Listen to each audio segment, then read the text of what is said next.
After Thor's victory yesterday on the cobblestones of Stage 3, spirits are high. But with 17 stages to go, keeping the green jersey won't be easy. It's really important. I mean, when you always fight to come back in form and then you have bad luck, accidents, or you're getting sick, it's really confusing sometimes. So when I win a stage like this, like I did now in the third stage in Tour de France, it was just amazing. And now I do everything I can to keep this jersey as long as possible.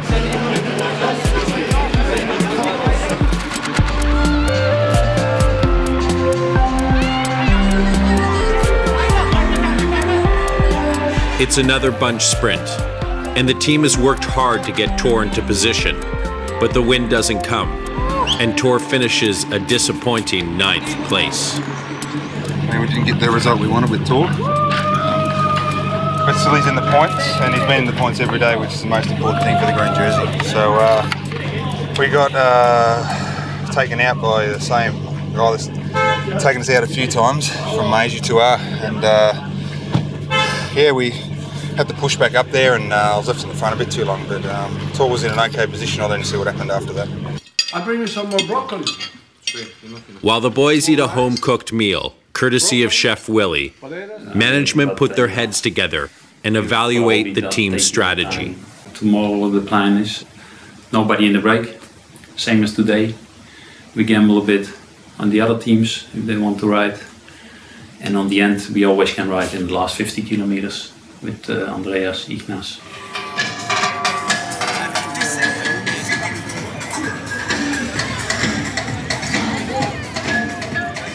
A lot of people say, you know, they saw Thor with a lot of points and might have thought you can walk away with it, but the green jersey, history shows, always has fought right to the very end.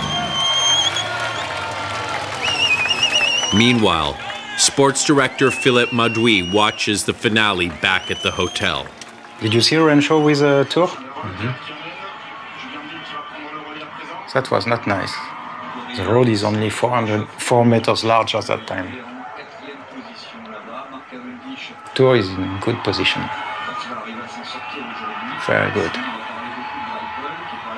Perfect. Come on, Thor. Petaki on the right. No, Petaki is over. Wow. It's over. 1, 2, 3, 4, 4 or 5. Cavendish wins. Yeah. And then I was left on my own, so I couldn't do it. You know, I had to do the Jesus work. So, what do you do? Nothing. Today was all right. Jez got a puncher at 3 to go, and I had to do his work, which took it out of me, so I couldn't do my lead out, my thing, from the last corner, the last 600. So, yeah, it was a bit frustrating, but that's cycling, and we'll probably have to work for Carlos a little bit the next couple of days, what we can do, us big guys, just look after him and make sure he's in good nick for the next couple of days, and then we have a rest day, and then we just take the next block till the next rest day.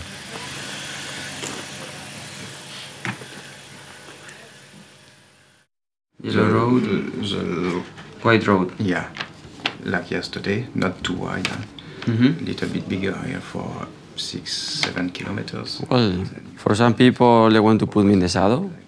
Other people want to put me in the light. It's something like I cannot control, you know. I'm here doing my race, but for me, it's something like maybe last year I was more disappointed for that reason, because they want to put me in the saddle from the beginning, and they didn't show me the respect that I expect, you know. Maybe because they feel also that I was not strong enough, you know. I don't know. But last year was different for me, but this year I don't care.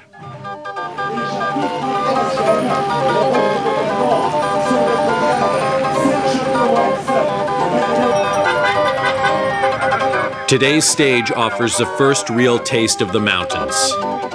165 kilometers over 6 categorized climbs. 4+ hours in the saddle under the blazing hot sun, cheered on by thousands of fans. It was a tough day, with Frenchman Sylvain Chavanel soloing to take the win.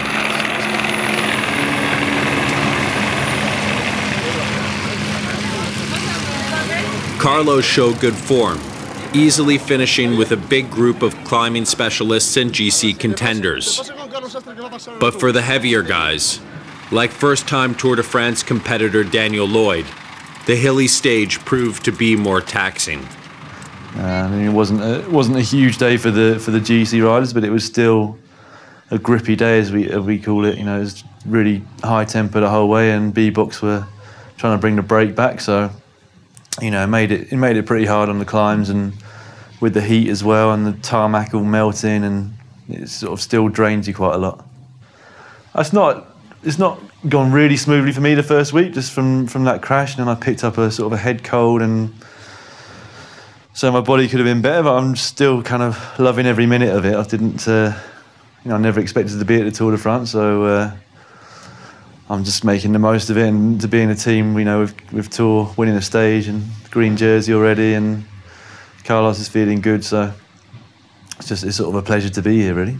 Also competing in his first Tour de France is veteran rider Jeremy Hunt. Tomorrow. Like Daniel, he's strong on the flats, but suffers in the mountains. It went all right. I mean, it was a hard day, and we weren't too sure how hard the hills were going to be. And then ended up being, it was harder because it was hot rather than the climbs. I don't know how hot it was, maybe 35, 37 degrees.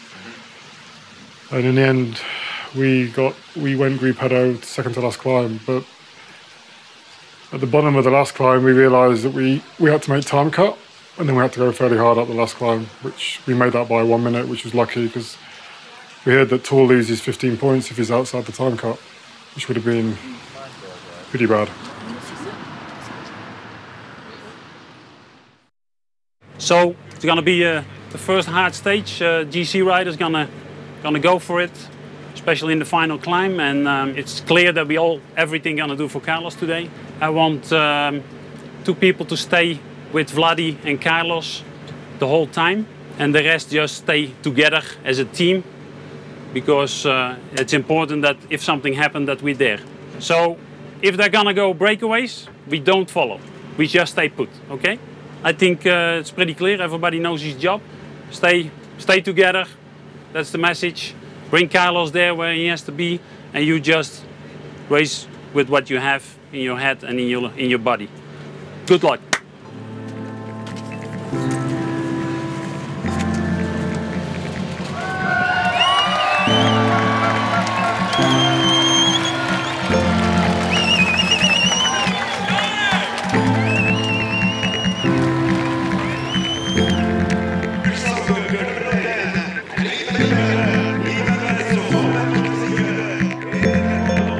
On a day that would see other GC contenders crack on the final climb, Carlos stays with a select group of favorites who lead the charge up the mountain. So far, so good, but Paris is still a long ways away.